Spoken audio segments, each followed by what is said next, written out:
going back dun sa set visit namin with you guys the other day, eksena mo with Jake, Tony, natapos ba yan kasi umulan sandali. Yun nga po eh. Tapos nagpakaba na. Di ba umulan tita, tapos buta tumigil siya. So natapos namin, finally. Kasi ilang beses na kami inulan, kaya super inat, tapos biglang uulan. So masustop. Pero buta nung araw na yun, natapos namin finally. So, nakauwi na po ba kayo nun? Ayun, medyo tumigil sa konti. So, biglang nag-ano kami, nagmadali for to finish the scenes. So, ayun, natapos.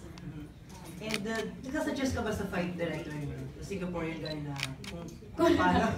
Hindi. Sumusunod na ako.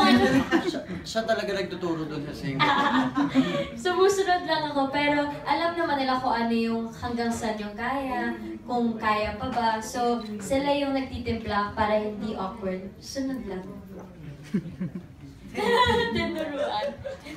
Salamat. Thank you. Okay, next Ayan, question. syempre ito na nga question. Yes, ayun na nga manggagaling, Brian. At yun na nasabi mo.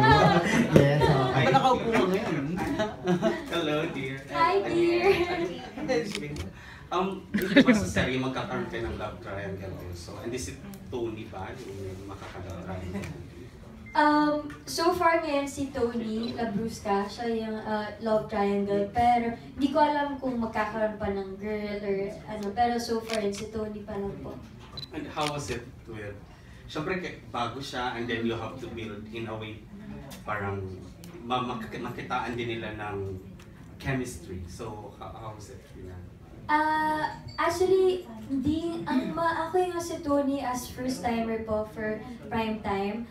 He listens and then nakita mo na lalo hirap siya magtagalog, tinatrabaho niya.